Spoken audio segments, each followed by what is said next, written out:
Thanks for clicking on the video. This is Rob Snowhite. Here's my tutorial on gar flies. This is one of my two-tone gar flies in the lightweight version. I've got dumbbell eyes on here.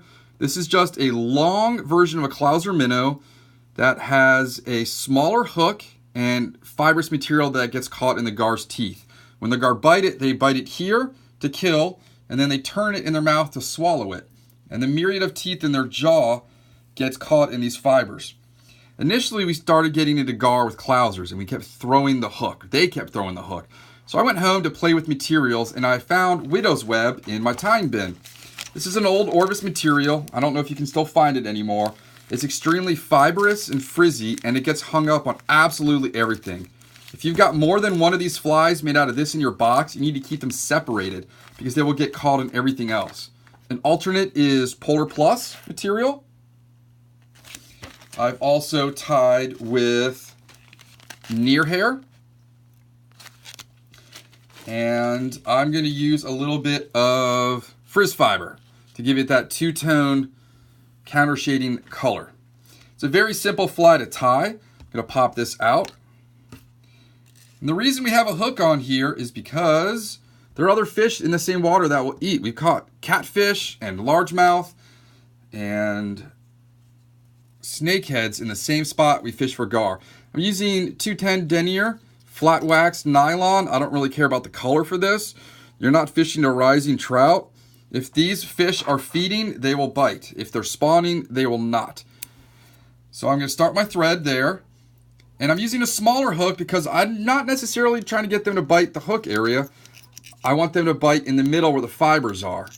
So lock in my Clouser eyes here. Then I'm going to add a little bit of just generic flash to it. Right here in between. That's just to help light it up in the water.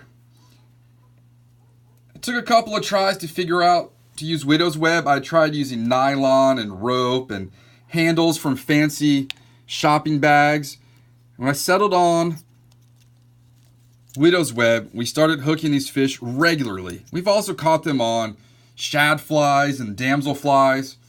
So I'm going to use this. You can see how fibrous this material is. This stuff's almost pre-measured to the length I want. A little bit more than that. You want to have enough that it's just going to get caught all up in their mouth. Nice clean cut there. Line these up between the dumbbell eyes and the eye of the hook. And go back here, do a couple crisscrosses. I'm going to rotate my Regal vise over. Now I'm going to take the second material, and you can see how with the bag, I already have it pre-measured out. It's fibrous enough that even Estaz gets caught in it. You hear that? Everything gets caught in this stuff. I'm going to take another cut of about the same diameter and length. Nice clean cut there. Just this so it's flat. And then I'm just going to tie this in.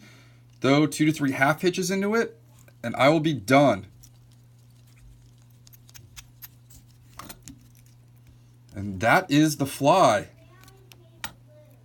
All right, how about that? What I'm going to do now is just tighten up the tip here.